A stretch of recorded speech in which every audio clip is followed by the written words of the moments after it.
Hey, can everybody hear me okay now?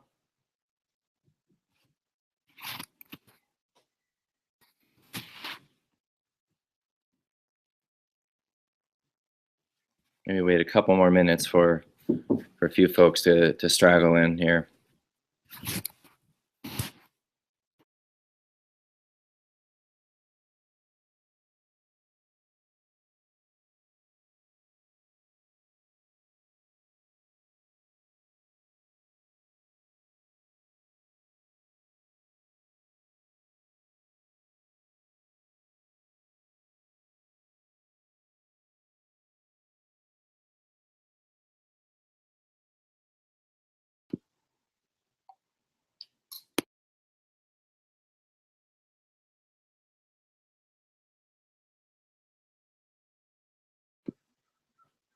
All right, nice.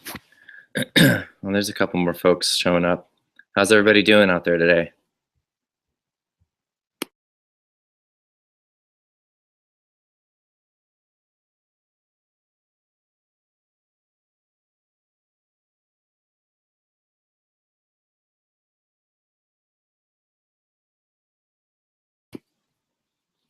Hey, Alex, glad you made it.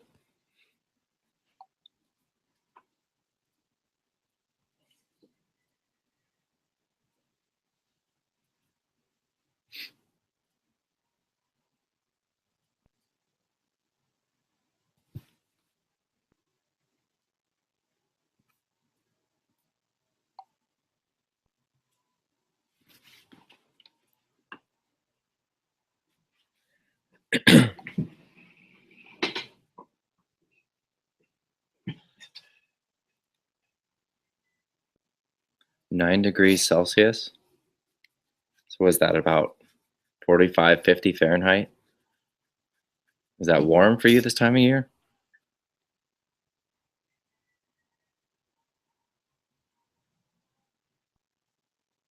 All right, well, it's good to see everybody here. I'm looking forward to today's class. It's going to be a little bit shorter today. We're going to talk about wet seeds. Last week we went pretty deep into dry seeds. This week we're going to talk all about wet seeds.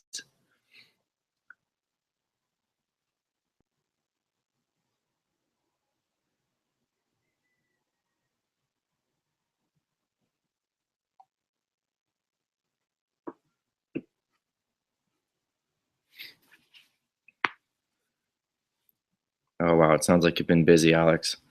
Crazy. Elderflowers open up this week, Aaron. That's awesome. Yeah, we already have ripe berries on the elders out here.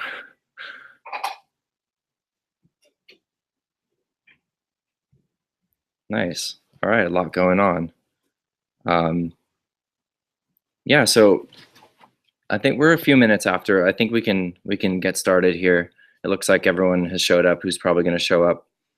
We're going to talk all about wet seeds today, and this is definitely, I'm definitely more into wet seed processing than dry, specifically squash, and then obviously tomatoes. You know, most people who are interested in seed saving have at least given tomato seed saving a try.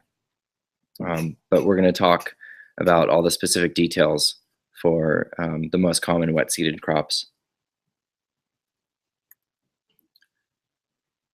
So welcome to Module 5, wet seeds. Let's get into it. This coming Saturday, we're going to again do a follow-up Q&A, 9 a.m. So if anybody has questions from today, show up there, and it's always a good time. Had some good discussions there, so if you haven't made it to any of the follow-ups, see if you can come on Saturday morning, 9 o'clock Pacific time. So wet seed harvest principles. There were a lot of overarching principles with the dry seeds that we went into last week, and there's fewer generalizations that can be made with wet seed crops. So that's going to be pretty quick running through that. And what we're going to do as kind of an adjunct to that is to talk more specifically about each of the individual crops because there aren't as many generalizations. There are a few. One of them being, generally speaking, the wet-seeded fruits mature on the plant or on the vine as long as possible. The exception to that is tomatoes and tomatillos, and also the melons and the cucumbers. You don't want them to be on there forever, but far beyond ripeness.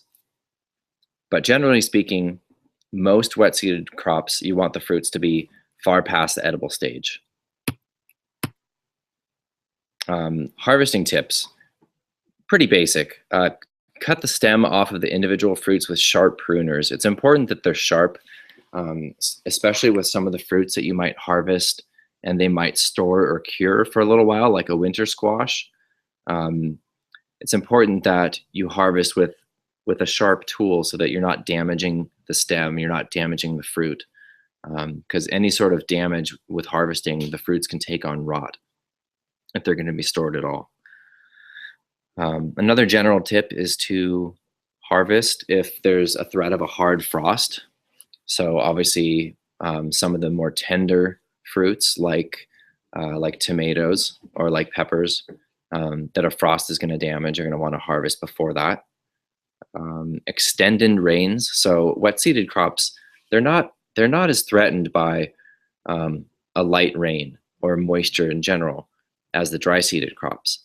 But if there's an extended storm, say, multiple days where the fruits are going to be in damp, cool conditions and in contact with moisture, it might be a good idea to harvest and pull them out of the field if they're even anywhere close to being mature, or when there's disease. And here's a picture of a couple of cucumbers.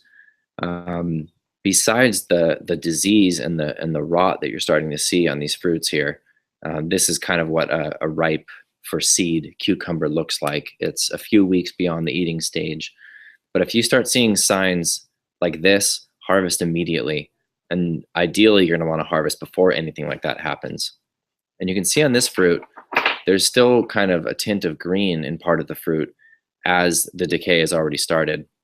So that's not really a good sign. You at least want the fruits to get to a mature stage before you harvest. The tools are actually a little bit simpler for wet-seeded crops. 5-gallon buckets, again, are super useful. Pruners, obviously. Screens for sifting and for drying. So a colander or some type of stainless steel screen is really useful for cleaning the seeds, running water past the seeds. Here, the photo at the right is actually a window screen, it looks like, and there's water being poured over tomato seeds, I believe there. Just rinsing them, kind of the last stage of rinsing. They look pretty clean in that photo. Bowls are helpful for harvesting and cleaning just small crops of wet seeds. Plates or trays for drying, as well as screens. So after wet seeds are processed and they're dried, you usually dry them on a screen or a plate or a tray. So again, this window screen here would be pretty ideal for drying those tomato seeds.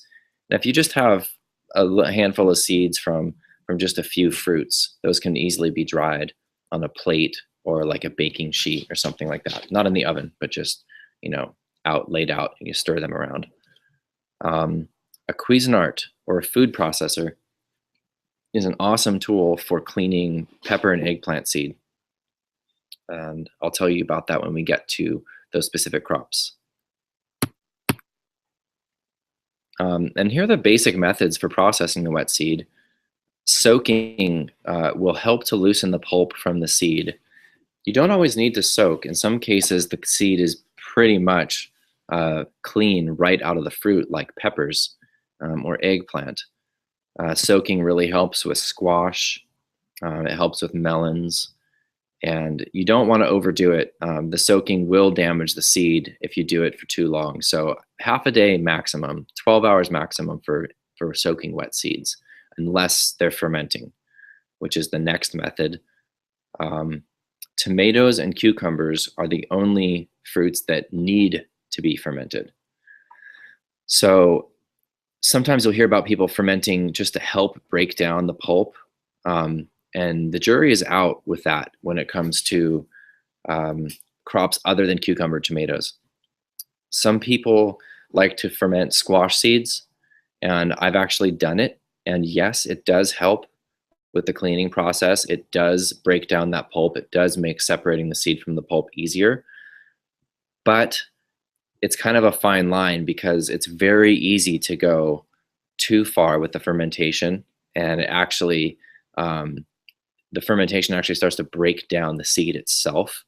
And the squash seed, the coating on a squash seed is not all that hard. So you don't want to ferment for too long if you decide to do it with squash and it's not necessary. But tomatoes and cucumbers, definitely, you have to. It breaks down the germination inhibiting gel coat. And so the idea with that is, imagine a tomato fruit on the vine falling to the ground.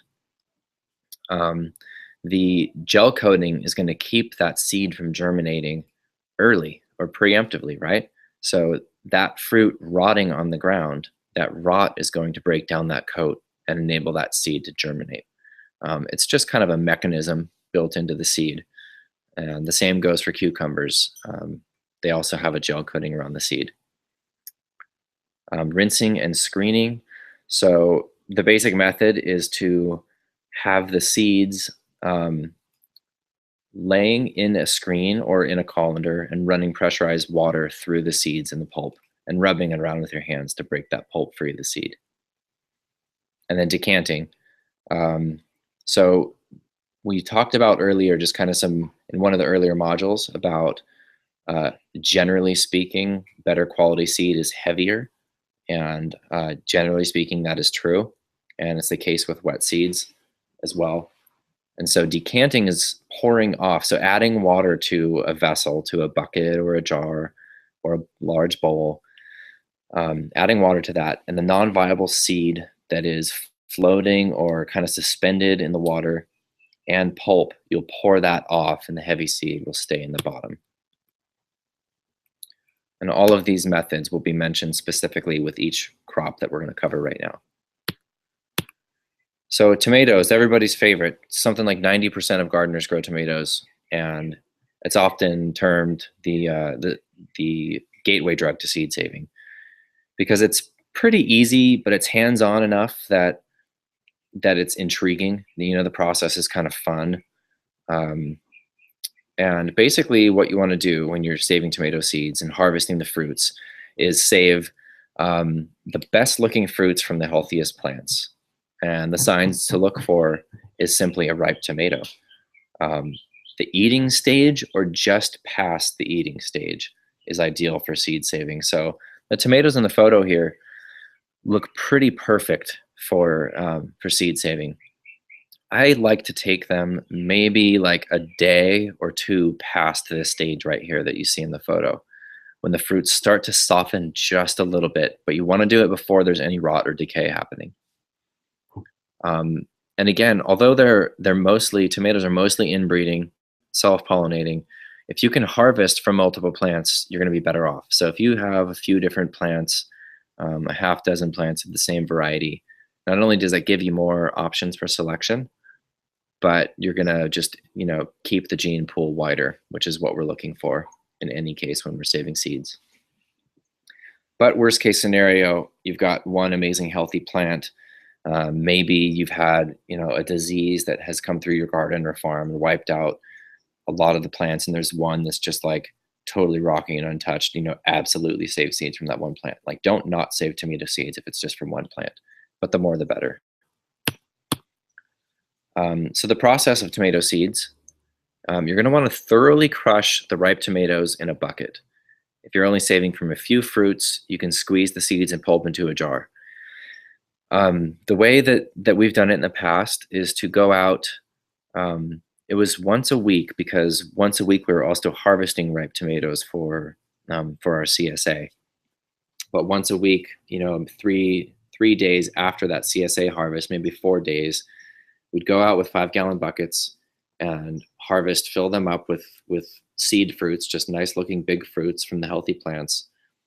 And then we'd thoroughly crush them. And you can do this in a number of ways. There are some large, like handheld mashers that are used like in the drywall industry. I can link those to you all later. They're pretty ideal for crushing tomatoes. I just used a 2x4, just a piece of wood and the blunt end of a 2x4, and smashed them up in a bucket. But you're going to want to get that really mixed up and really liquefied. A lot of people add water when they save seeds. I never did. The reason is I didn't want to dilute the concentration of the juice from the tomatoes. I felt like that was important to stay really concentrated for the creation of the mold and the fermenting. The mold is really obvious in this photo here. If you do add water, make sure it's non-chlorinated water, and don't add more than, let's say, 10% of the volume of what you have already. You don't want to dilute what's there too much. You can a little bit, but it's just not necessary. Maybe in the case of like, if you're saving seeds from 1 or 2 fruits and there's just not a lot of juice or pulp in those tomatoes, just add a dash of non-chlorinated water. So once you have your crushed tomatoes and it's really liquefied and looking like tomato soup, basically, you're going to want that to ferment. And the ideal time frame is 2 or 3 days in a warm location. And you're also going to want to stir around your fermenting tomato soup once a day, but not more. If you stir it too much, you're going to break up that this like fungal colony that's establishing here. If you don't stir it enough, then you've got seeds on the bottom of the bucket that may not come in contact with that fungus. So stirring is more important with the volume. If you've got a big 5-gallon bucket full of stuff, you want to stir that around once a day. And also the temperature is important. It's pretty difficult to get the tomatoes to ferment when it's cooler temperatures. So if you have cooler temperatures, it might take more than that 3 days. If you have hotter temperature, and we're talking about like 70, 75 degrees, maybe on the high end 85. So between 70 and 85 Fahrenheit is what we're looking for. That's the ideal. If it's warmer than that, you might not want to go past 2 days. You just kind of want to keep an eye on the level of fermentation. This photo here is looking pretty funky. That's probably late day 2, possibly day 3. If that hasn't been stirred, I would stir it now. And if it has been stirred and you're on day 3, that's ready. That's time to do your decant. So it's really, 2 to 3 days in a warm location. That's kind of what you're looking for, but you really have to just monitor it. You at least 1 day, no matter how warm it is. If you're in the mid to upper 80s or 90s, and then you're probably looking at 2 days. And if you are lower than, like, say, 75 degrees Fahrenheit, you might be 3 to 4 days. So you want this to happen that you see in this photo here. That's what you're looking for. And if that doesn't happen, you may not have that fermentation, and you might have to try it again. So once you have this level of fermentation with your tomato seeds, what you want to do is add water to the bucket or the jar and decant it, so that only the large and heavy seeds remain. They're going to be at the bottom of the bucket. At this point, you can use chlorinated water because the seeds are not going to be sitting in it. So if you have chlorinated water on tap, you can go ahead and use that for the decanting process. So with a bucket like this is about a 5-gallon bucket. It's about half full. You'd fill it up maybe 3/4 full with water and pour it off. And you're probably going to have to do that 8 or 10 times, if not more. So you just keep doing it until basically what you have is the heavy seeds in the bottom. And sometimes there's some pulp that doesn't float. That's okay. You can dry any remaining little small bits of the fruit, little bits of pulp with the seed. And once that's dry, that's really easy to just winnow out in a bowl. Like I showed you in the last module, placing the seeds in a bowl, kind of swirling them around and blowing into the bowl. Any of that tomato pulp that doesn't come out in the decanting process is very easy to winnow when they're dry. Large amounts of tomato seed you'll want to dry on a screen of some sort. The window screens really work good for this because they're small seeds, they dry fast. If you have a warm day, you can stir them around a couple of times. They'll probably dry in a day or two. So that's basic. That's the basics of tomato seed harvesting and processing. Most of the wet seeds, I actually like to do a little bit of a winnow at the end just to get them like super clean. So that can work with tomatoes and any of the other ones we're going to cover here. I didn't mention earlier. Let's just keep the questions if you have any. Let's keep those to the end, and we're just going to run through the rest of these here. Here's a couple of photos of tomato seed processing. The one on the left is the actual decanting process. So you can't really see it here, but probably in the bottom corner of the bucket is a bunch of heavy seed that didn't float. They're pouring off all this floating seed and pulp. Now they're pouring it into a bucket rather than just pouring it away. And the reason they might be doing this is they might be wanting to give this seed a better chance to sink. Sometimes when you're doing it, some of the seeds are just kind of suspended and you want to just decant it over and over, and the seeds will actually sink during that process. This will make more sense as you're doing it. This actually, now that I'm thinking about it, this could be pepper seed. That's why there's so many floaters. But basically, this is what it looks like when you pour off the floating seed and the pulp. And once you have your heavy seed, you pour that last water and heavy seed through a colander or a strainer like this. Then from this strainer onto your drying screen or drying tray. Peppers. So peppers are an interesting one because you can process them wet or dry, especially when it comes to the hot peppers. Bell peppers are usually processed wet because they have thick flesh and it's more prone to rotting. So what you're looking for when you're harvesting your peppers for seed is that the color development is complete. Usually that's red. Sometimes it's yellow or orange or even green, purple, but most of the time, even those colored fruits are going to fully mature and ripen to the color red. And so that's kind of what you're looking for, but it depends on the variety. So you're just going to have to keep that in mind. You want to keep an eye out for rot and decay. So peppers often have a problem with blossom end rot, and usually that's not necessarily coming from the seed, like a seed-borne disease. It's usually coming from the soil, coming from a calcium deficiency or overwatering, the two most common causes of blossom end rot. But once those fruits start to rot, that rot can get to the seed. So you're going to want to harvest those before they rot. And that's just kind of generally speaking with all of the wet seeded crops. So keep a close eye out for that. Again, cut the individual fruits at the stem with pruners. You can be a little bit rougher with any of these fruits that you're going to be processing immediately. You know, I mentioned the fruits being damaged by pruners during the harvest process, or maybe in transport in a wheelbarrow or something. You only have to worry about that if you're not going to process them right away. So, but still, pruners are the way to go. And then the thin-walled, typically the hot peppers, you'll harvest those when they're fully mature and allow them to dry. So the method with the hot peppers is a little bit different than the bells. The bells, they produce more kind of sequentially, right? You'll have one ripening after another, especially if you continue to harvest them. And that's how I recommend growing them for seed. But the hot peppers, they kind of usually come on a little bit more at once. It's still sequential, but not as drastic. And you can cut out the whole plant and allow that to dry. Because a screening process and a winnow process is going to remove those smaller, less viable seeds.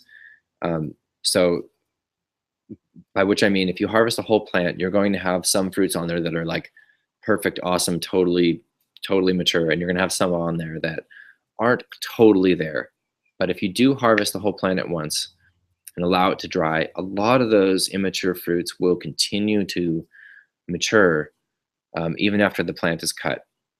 And this is actually a good method with hot peppers because if you are going to process them dry, you can just cut the whole plant right at the ground level and hang it in a place that's, maybe outdoors but out of the sun with good air circulation. That said, I have done hot peppers, process them wet as well. I'm going to talk a little bit more about wet pepper processing here because it's a little bit trickier than some of the other ones. So if you're processing them wet, what you're going to do is cut open the fruits and check out the seed for brown or black seeds, for dark seeds. If you see dark seeds, that's a sign of disease, and you shouldn't save those seeds.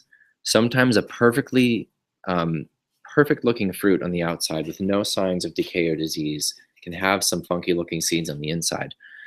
So, and this is why when you buy pepper seed, oftentimes you'll see 1 or 2 seeds in the packet that look a little bit off. And the reason is those growers are growing on such a big scale. There's no way they're going to be cutting manually open every fruit to look at the seed. They're just going to be inspecting it from the outside and running it through their processing machinery. This is not necessarily a bad thing, but those darker seeds, once they're mixed in with the whole, they're very difficult to get out because they're not necessarily lighter as far as winnowing them out. They're not necessarily smaller or larger to screen out. So if you're doing this on like a garden scale or even a small farm scale, 1 by 1, you don't have to save the seeds, scrape them out of the fruit 1 by 1. You can process them in a food processor, which I'll tell you about in 1 second. But at least open them up and look. So you can just kind of tear them up with your hands, look good, toss them in a bin. Tear them open with your hands, look bad, toss them in the compost. That sort of thing. Then the seeds can be manually scraped off with your fingers, with a spoon, with a knife. Larger quantities can be processed in a food processor with water. You probably can also do this with some other means in a bucket with water, although I haven't done that. Maybe that's a power mixer. Maybe that's maybe the 2x4 method would work with this as well, just squashing them with some water. I have only done it either by hand manually or in a food processor. Pepper seed can take a little bit of damage from the food processor. So if you are whipping that around and chopping up a lot, you're going to want to protect that blade a little bit by maybe putting some tape over the sharp edge or using the plastic blade. If you're just kind of pulsing it a couple of times with just a few fruits, the metal blade is probably okay. You might damage a couple of seeds, but it's probably worth the time savings. The way I've done bell peppers in the past was to just cut them open, scrape off the seeds from the little central point that they're all holding onto right below the stem. And then I would mix that with the water and decant and then screen them. Hot peppers, no matter how you process hot peppers, you're going to want to wear a mask and you're going to want to wear gloves. And this is really, really important. I have always worn gloves, and one time I didn't wear a mask and it got into my lungs from wet seed. I figured, okay, I'm doing this wet. There's not going to be dust flying up that I'm breathing in. I'll probably be okay without the mask. And I wasn't. I breathed it in. I had a coughing fit. It was really uncomfortable for a long time.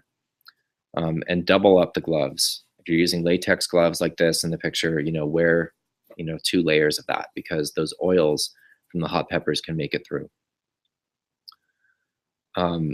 So if you're doing hot peppers dry, what you're going to want to do is allow the fruits to completely dry on the plant, thresh, probably by stomping, and then winnow and screen. And again, there's a lot of hot pepper dust that could be flying around, so you want to protect yourself from that. If you're just doing a small amount of fruits, I probably would do them wet simply because of the hot pepper dust factor. It's just going to get everywhere and it's a mess. So the way that I've done the hot peppers in the past is in a food processor, and I didn't protect the blade, and I still had a lot, most of the seed was undamaged. I was able to screen out the damaged stuff. So you just add the fruits to the food processor, then you add water and chop it up until all of the seed is separate from the pulp. From there, you just decant and screen and rinse. As far as peppers go, just something to keep in mind, I would not grow peppers commercially. I just wouldn't. And we kind of stopped at one point, especially with the bell peppers, because sometimes you might only have a dozen seeds in a fruit. And there's a lot of labor involved in the growing, a lot of time involved in the growing, and then in the processing, there's a lot of labor involved. If you're on a garden scale and you just want to save your own seed, it totally makes sense because you only need, a few dozen seeds probably each year. Yeah, good ventilation. Thanks for that comment. That's really important with processing those hot peppers, no matter how you're doing it, wet or dry. Hot peppers, because they're smaller, they often have a lot of the same amount of seeds, and sometimes more, maybe 50 seeds, 50 to 100 seeds in a fruit. That's a little bit more viable commercially, but again, difficult to process. So if you're doing it on a large scale with hot peppers and you have a mechanized system, that makes sense. But if you're doing the processing by hand, it can be pretty tricky. I'm not trying to discourage you, just something to keep in mind. We found that bell pepper seed growing was just basically not viable from a business perspective because it was so labor intensive and such a little amount of seed. And now we know that's an expensive seed to buy in bulk as well. So now we understand why. The hot peppers are different. That's kind of more of a niche market. There's a lot of people interested in unique varieties of hot peppers, so that could make more sense. Eggplant. So eggplant is much easier than peppers in that the seed is harder and you can process that in a food processor with no problem. If you have a lot, and if you're just doing a few fruits, the seed is so dense, it just separates from the fruit really easily. It's very easy to clean. The signs you're looking for with the eggplant is a dull color. So this is 2 to 4 weeks past when the ideal eating stage. I've usually found that to be more on the 4-week side of things, maybe 3 to 4 weeks.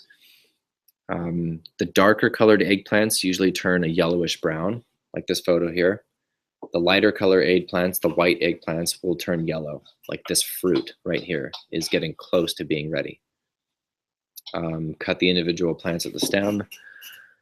And the mature seed of eggplant is dark. So if you have a larger crop and you're just wanting to test, one fruit here and there for viability and just test to see if that fruit is mature, cut one open and just look for that dark colored seed.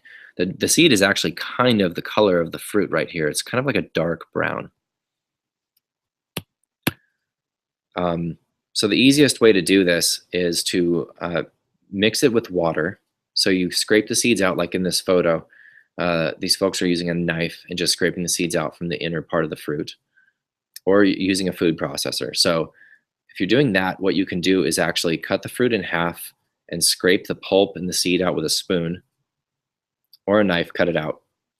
Add water, run the food processor, decant it, and then rinse it. Rinse it and screen it. It's really, really easy with eggplant. This is a method I haven't used, but I read about that the fruits can be grated with a cheese grater. So obviously that's going to chop up that fruit into much finer pieces that maybe are easier to decant than this method here. And then you dry the seeds on a screen or on a plate.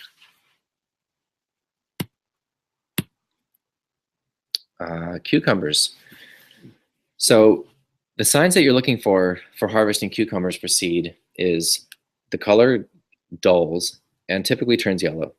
So the photo here is this was a green cucumber, and this is what they look like when they're ready for seed. They turn yellow, and sometimes they turn white, depending on the variety. If you're growing a yellow cucumber, they're going to turn white, or at least white-ish. You're going to notice that color.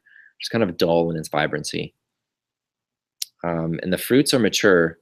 4 to 6 weeks past the edible stage, so a little bit longer than the eggplant that we just covered. So you're looking at more like a month, month and a half after that ideal eating stage of a cucumber to when they're going to reach um, maturity for the seeds. Cucumbers seem to be generally plagued with disease. I've never grown a non-diseased cucumber crop. There's a lot of viruses and funguses that affect them, and the fruits are just more prone to rot, especially once they get to this mature-ish stage. So you're going to want to keep an eye on that. Like that first photo that I showed you all of those cucumbers that had a couple of spots of rot. That's not necessarily meaning you need to discard those fruits and not save the seeds from them. But you just want to keep an eye on that. Harvest them before they rot. If there's pests in the field, a lot of times the rot will happen from pests. So cucumber beetles will spread a lot of disease to your cucumber plants. And then any pests that are actually biting into the fruits, that wound from the pest bite will often invite disease and rot. So if you have some fruits that are like nearing maturity in the field and there's some pests that are coming around, you can harvest those early and bring them indoors away from the pests and let them continue to mature off the plant. It's not ideal, but it's obviously better than the fruits rotting or being eaten. You'll cut individual fruits, and they can be stored indoors after you harvest, if needed. So like I mentioned, cucumbers are the only other wet seeds that must be fermented besides tomatoes. So you cut the fruits open, scrape the seeds out along with the pulp, and allow them to ferment. The fermentation process is basically the same as the tomato process. Same principles. 2 or 3 days in a warm location, stir it around once a day. If it's cooler, it'll take longer. If it's hotter, you might be more like 2 days. And then after that fermentation is done, you want to decant and rinse. If you've ever seen, you can see in the photo a little bit, but the cucumber seeds have a pretty thick gel coating. So that's what that fermentation is going to take care of. And then the same drying method on a screen or a plate or a tray of some sort. Melon and watermelon. So these you harvest a little bit past the ripeness is ideal. If you really want to eat the fruits, you can, and save the seeds from those ideally, like the ideal ripeness for eating. You can still save viable seed from that. The ideal is to let them go a little bit past. So if you have a smaller space and you had your heart set on eating the fruits, go right ahead. You can still get good seed there. But if you are growing a specific seed crop, you're going to want to take them slightly past the ripe stage. So this is right around when the fruit just starts to kind of soften a little bit. Especially with melons, they're going to be more prone to softening than the watermelon, like a muskmelon or a cantaloupe. And so a lot of times the best sign, I didn't write this on the slideshow here, but the best sign to tell if the fruit is ripe for eating with a melon or a watermelon is to look at the stem. The stem will actually start to show signs of kind of aging or drying out, even though the fruit still is vibrant in color. So you can kind of look at that. And there's just, the old classic knocking on the fruit and looking for that hollow sound. When in doubt, let it go a little farther, or I should say further, and keep an eye out for any rotting, especially with the muskmelons, the cantaloupes. The processing of the melon seed can be a little bit different. And there's a really good method that I'm going to show you here. This one in the squash, you can use the same method. So cut the fruits open. The picture here is, this is a crop of Yellow Moon and Stars watermelon that we grew for seed. And so you can see that we just cut those fruits in half and scooped out all of the pulp, all of the seeds into the buckets. You can actually see the 2x4 sticking out of the bucket here that we use to kind of mash things around to break that pulp up. And then you can soak them. You don't have to, but it really does actually help with the squash and the melons. even if just for a few hours, and then again, not more than half a day. And the best way to separate the melon seeds, and this is especially if you have quite a few fruits. If you're just saving from a few fruits, you can just do it by hand, squishing the seeds and the pulp around with your hand, separating like that, and then rinsing that with pressurized water through a colander or a screen, or you can decant them as well. But a lot of times the squash seeds and the melon seeds will actually float even if they're good seeds. So the decanting is not so much a method with the squash and melons. What you're going to want to do is lay that seed and pulp out on a screen and spray pressurized water past that. And I'll show you a photo here in a minute with the squash seeds. The drying is the same. Squash harvesting for seed. In this photo, that's me a few years back. This is a crop of dark star zucchini, and you can see the fruits. They're 2 feet long. They probably weigh 10 pounds each. They just get huge. The summer squash fruits get huge. And I guess the winter squash do as well, but summer squash is just more notable because we're used to harvesting them at edible stage when they're small, right? And the main signs that you're looking for, and again, with summer squash, this is 1 or 2 months past the eating stage. So that small zucchini that's 6-8 inches long and is an immature fruit, and it's going to take at least a month, probably more like 6 to 8 weeks past that eating stage. The ideal for squash seed is 100 days. You need a minimum of 100 days from seed to seed. And the best sign that you can look for mature squash is that the stem is hard and dry and brown or beige, and it starts to shrivel up a little bit. That's a sure sign that you've got a mature fruit. Another sign that I actually, again, didn't write down here is that the skin gets hard. So you should be able to not easily penetrate the skin with like your thumbnail. If your thumbnail just like plunges right in, the skin's still kind of soft, it's not ready. So look for the stem, look for the hard skin, and the color will also dull a little bit. This is the one where you want to take care cutting the stem to not damage the fruit and not break. Just don't go out there and like try to snap it off, because that can often break off the tip of the fruit. And in a lot of cases, after you harvest the fruits, they can be stored for at least a couple of weeks. And in the case with winter squash, the fruits actually curing indoors after harvest will continue to further mature the seed. You can take that too far to the point where the seed starts to take on a little bit of damage, but 1 or 2 months is usually a safe bet for curing winter squash fruits for seed saving. The bonus with that, with the winter squash, is that that curing process is also going to concentrate sugars. So you end up getting a much tastier, much richer flavor from the fruit. Here's the photo I was telling you about.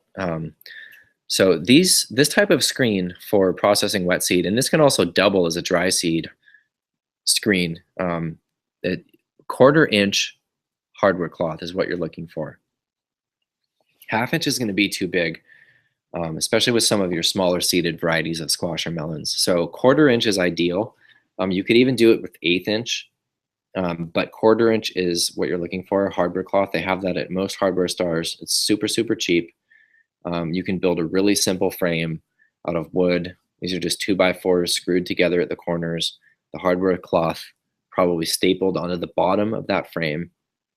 And then it looks like they ran another strip of wood, probably just to protect your hands from the edge of that hardware cloth, to sandwich the cloth between this little thin layer of wood here and the main frame. And so the method for doing this is after the seeds have been scraped out. And the seeds and the pulp are scraped out, added with water, mixed around. The more you can break it up before you even get to this stage, the better. And if you decide to soak them, that's also a good idea. So then that pulp and seed is poured out onto the screen, and pressurized water from a hose is forced over the seed.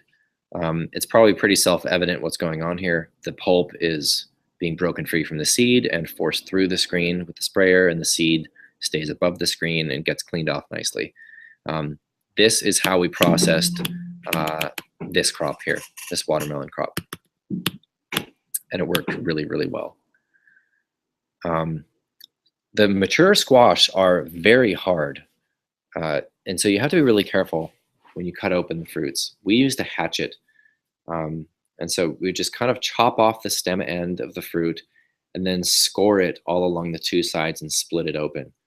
You can also use a large knife, like a cleaver.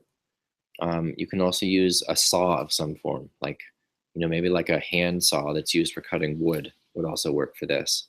The hatchet is nice because you can score just the kind of the flesh without diving into the fruit and damaging any seed.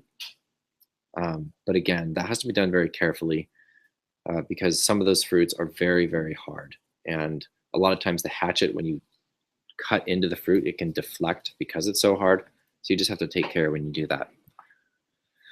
And then again, soaking, rinsing with pressurized water, drying the seeds on a plate. Winter squash is my favorite. It's such a good one. Not only, we're going to talk about hand pollination next week, which is super fun, but the fruit you can harvest from the field and cure, like I mentioned. You can eat the fruits from the squash, the winter squash, and save the seeds from them without really any extra process. So that's basically the squash seed process and the entirety of the wet seeded module here. That went pretty quick. So I just wanted to mention also the drying phase of a wet seed. So after you do the processing, whether that's rinsing in a screen like this with these squash seeds here, or decanting with tomatoes or pepper seeds, the ideal is to lay the seeds out on the screen or on a plate or tray. And this process really is weather dependent. So if you live in a very, very hot area, if you're in the desert and you're in the summertime or late summer usually, and you're dealing with temperatures like plus 90 degrees, you do not want to let these seeds sit in the sun. You're going to want to dry them ideally outdoors with good ventilation, but in the shade. That's kind of the ideal for drying these seeds. Now, if you're in a climate where at the time that you're processing these seeds, let's say, especially with like something like a winter squash, maybe you're doing this in October, or in our climate, sometimes that's even November, and the weather is cooler, it's going to be harder for those seeds to dry. So what I've done in the past, and is perfectly okay to do if your temperatures are lower, is to actually set them on a screen out in the direct sun. And this will ensure that your seeds get dry. If you have temperatures that are below like 80 degrees, that direct sun is okay. And the more that you can stir those seeds around during the day or days that they're drying, the better. If you have a situation where it's taking longer than a single day to dry a crop of seeds, you're going to want to protect those seeds from the evening moisture. Otherwise, you've got this dry, moist situation that's going to end up damaging the seeds. So set them out during the day. As soon as they're out of the direct sun, bring them in and protect them from moisture. So that could be just bringing them into your home. Paper bags work really, really good for just kind of buffering any moisture that's in the air. They'll continue to absorb moisture from the seeds. But direct sun is not an absolute no-no. It only is when it's super hot out, but it can really help dry seeds faster if you're in a situation where either you are in a time crunch and you have to get those seeds dry because you've got, maybe there's a storm in the forecast like 4 days from now, and you need to dry those squash seeds that you just processed, like get them in the sun on a screen, move them around a couple times a day if you can. But yeah, that's basically it. And like I mentioned earlier, I usually like to give the wet seeds a quick winnow after they're completely dry. So I'll take all the bulk seed that is now dry, kind of do a light hand threshing with my hands to break up any of that remaining pulp or any of like a coating that's on the seed. Sometimes squash have that papery coating. you can kind of dust that off with your hands and run it past the fan a couple of times. And that really helps get the wet seed completely clean. Especially knowing that that works will save you a lot of time during the process of decanting, because you might just keep decanting and seeing this pulp that is sunk with the good seed that you just can't get out of there. Don't stress it. Just let it dry with the seeds, and you can winnow it out really easily after. So that's it for harvesting and processing wet seeds. I'll go ahead and take some questions now, and next week is going to be in depth with just a couple of topics here, which is going to be hand pollination. We're going to talk about squash, and we're going to talk about corn. The methods that we're going to discuss for squash can be applied to melons and to cucumbers and to anything really. And then the corn is obviously kind of a unique one. So those are the two that we're going to discuss with hand pollination. And then we're going to touch on some seed storing strategies as well. So next week is not as vast of a topic, but we'll get more in depth. Thank you. I'll go ahead and take some questions now. We've got probably a good 25 minutes, half an hour, if needed. And I'd love to do a Q&A here if anybody has any questions from what we just covered with the wet seeds this week.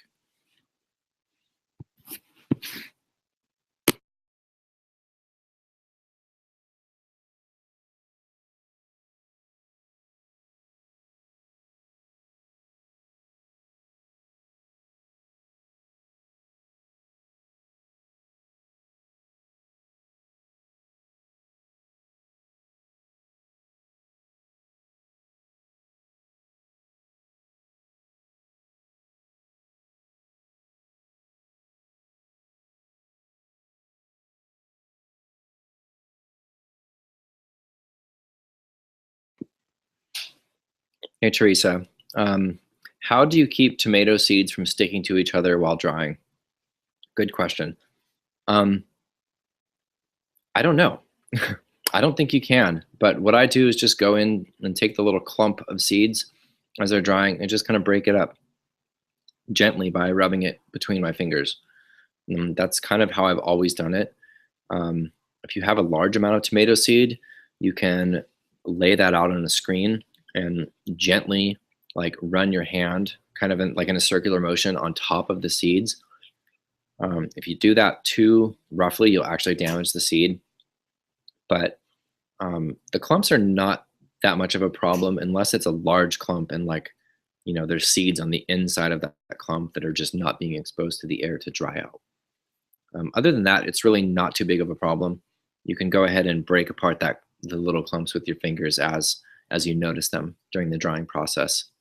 Yeah, good question. I've actually thought about that one before. How can I keep this from happening?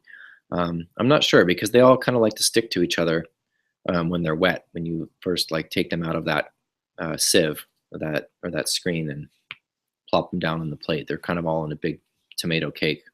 So as they dry, they become easier to separate.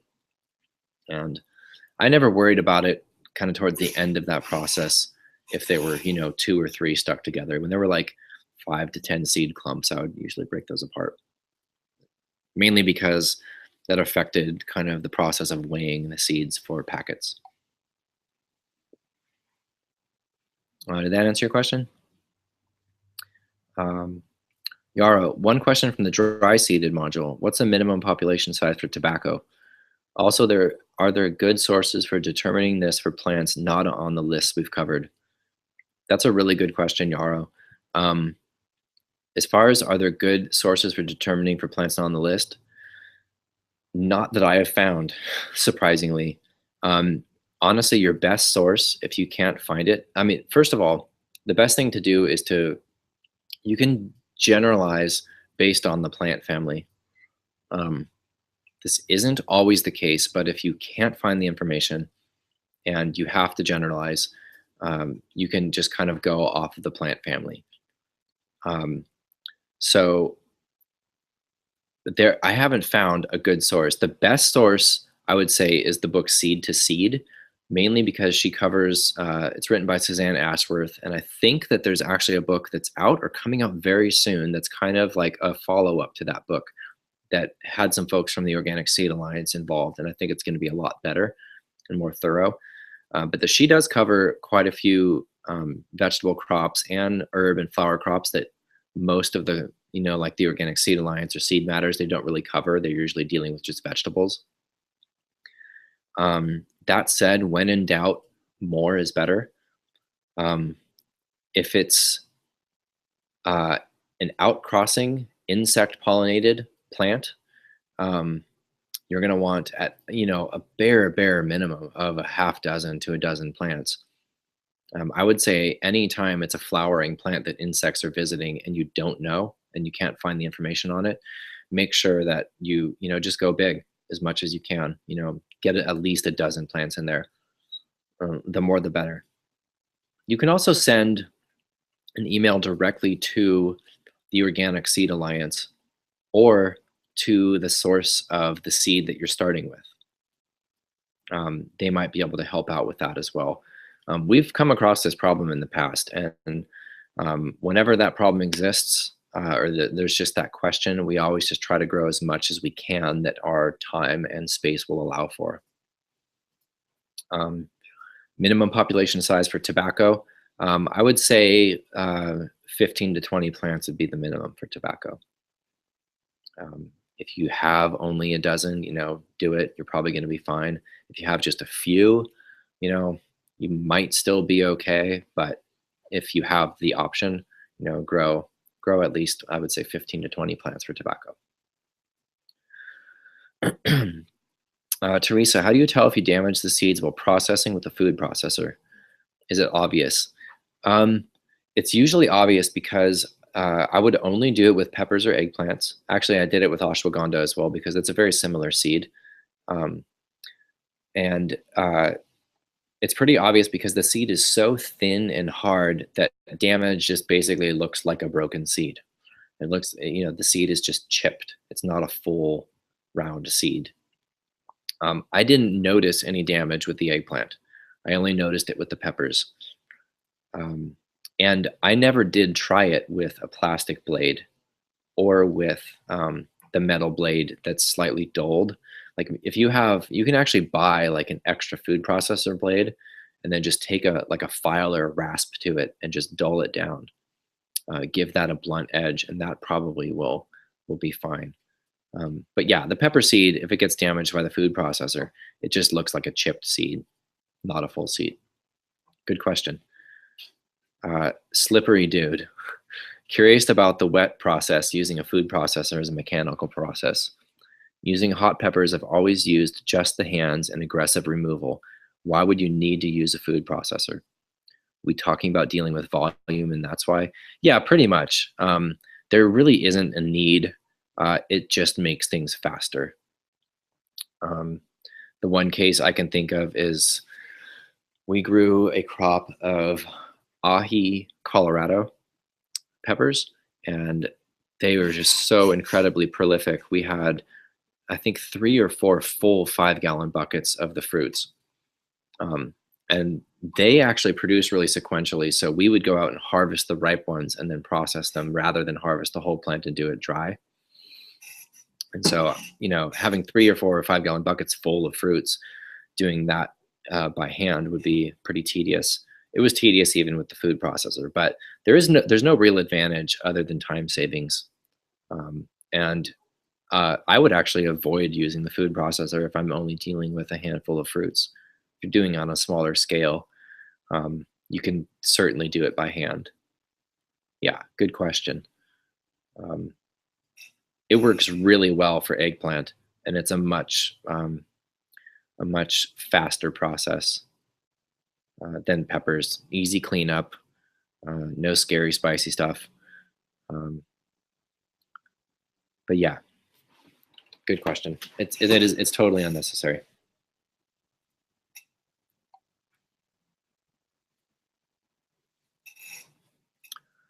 Teresa, how soon past the edible stage can you pick cucumbers to ripen inside? I tried it last year but failed to get any viable seed.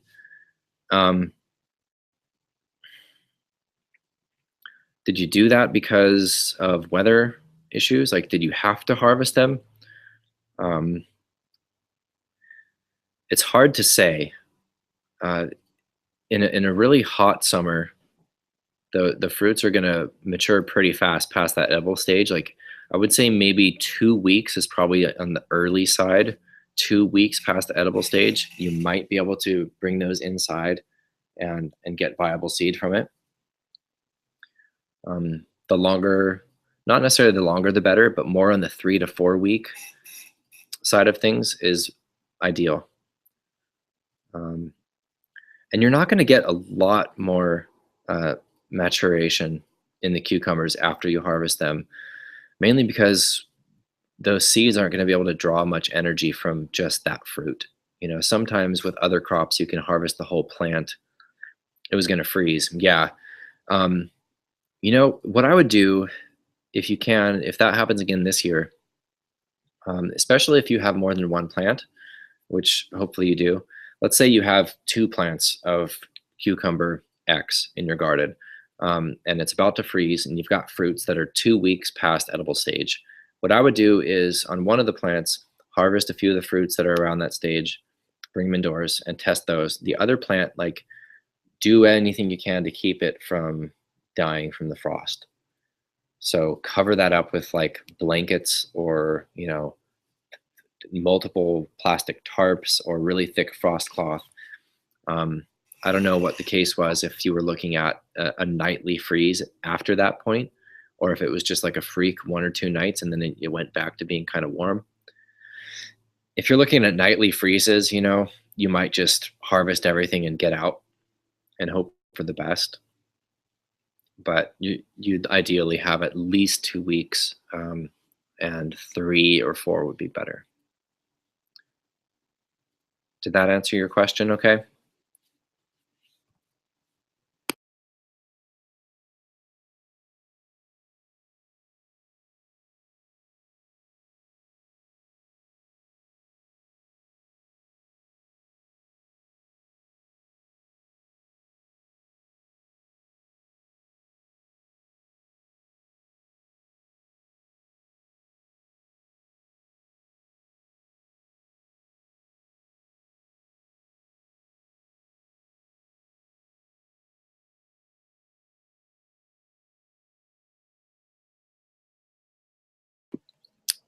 Good questions.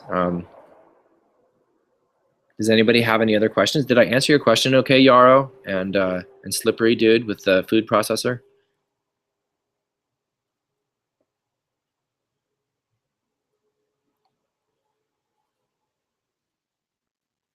Okay, Teresa. Yeah, they were started late last year. Yeah, that makes sense. They will mature a little bit, but like if you harvest them at 2 weeks and they spend a week indoors before you process the seed, a week indoors versus a week on a plant is like, it's not the same thing. You're gonna get more energy from the whole plant that's still living. And are there any drawbacks to drying seeds inside? Sometimes you need to hear from the weather. Not really, Teresa. There's no real drawback other than sometimes the environment indoors can be kind of humid as well, and maybe the only other drawback being less air circulation. Um, Anytime I've had to dry seeds indoors, one of the methods I've used for smaller crops, or especially with more dry seeded crops, is to actually clip out the seed heads or the flowers or the pods or whatever it is, and collect them in paper bags and then suspend those paper bags from the ceiling or from a clothesline strung uh, undercover somewhere in a garage or just out of the direct sun, out of the rain. And so the paper bags can really do a lot to buffer that. If you're dealing with wet seed, if you're talking about drying wet seed indoors, um, the best way to do that, I would say, is to use a screen so that they can have air circulation from above and below, as opposed to doing it on a tray or a plate. And get a fan on them if you can. If any way that you can create air circulation, you're going to be better off. You can also use a food dehydrator if you have one and you have a small amount of seed. You just turn it to the lowest temperature, the lowest setting on the food dehydrator. Um, I've heard of people drying them with just a pilot light in their oven. I wouldn't recommend that because the temperature is really hard to regulate, and usually the temperature just from the pilot light is hotter than is ideal for those seeds to dry. So those are some strategies for indoors, Teresa. Um, yeah, but if you've got inclement weather, and you have some seeds that aren't quite dry, if you have like a sunny day come up after that, get them out there into the sun. Otherwise, a screen and a fan, or if it's dry seeds, a suspended paper bag can really help. Uh, Slippery Dude, I've used a dehydrator and currently building a bigger, better version for seed drying and fruit veggie drying. The best world to control drying of seed and other things. Yeah, larger, like homemade food dehydrators are awesome. They really are. Not only for food preservation, obviously, but those could work really, really well for seed drying. Yeah. Thanks for that, Slippery Dude. Do you have plans of the ones you're building?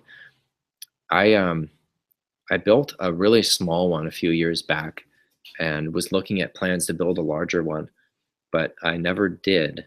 Um, but I saw a lot of different plans, and if you have those, I would love to see them. I bet other folks would too as well.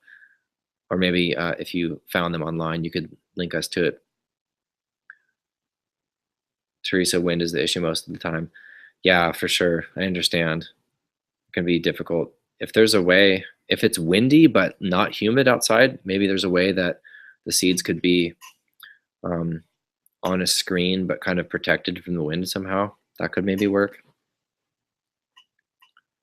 But if it's warmer indoors than out, maybe you're better off with that screen and fan.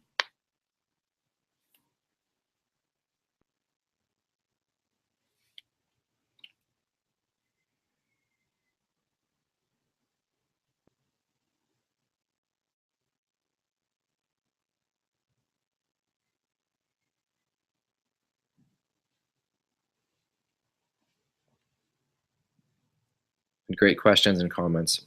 Appreciate it.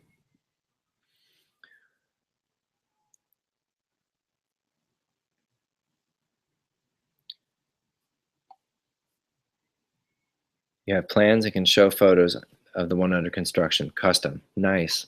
That's great. Yeah, I would personally love to see those for sure.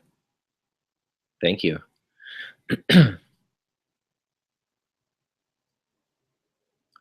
Yeah, that's an excellent tool, especially if you're in a shorter season and sometimes you're harvesting these seeds and processing them and drying them. When the weather starts to cool, the days get shorter. Maybe you have rain or, like you mentioned, Teresa, wind. Um, uh, I'm lucky, I guess, in that sense to be in this climate where even in the autumn, like with drying winter squash seeds, we often have days in the 80s in November and not a trace of rain. I don't know if you'd call that lucky. Lucky in the sense of drying seeds, but not lucky in the sense of not having any water. Um, yeah, I'd love to see those plans if you wanted to share those for sure. And if anybody else does, I can put photos up or links up on the portal page or the Facebook page. Awesome. Well, excellent questions. Does anybody else have any questions or anything that I didn't cover, or just general questions about uh, any of the wet seed harvesting or processing or drying? I hope that that covered everything thoroughly for you all. And again, if anything comes up after today's class, send me an email, post in the Facebook group, or Saturday mornings follow up. We can cover anything else at that point.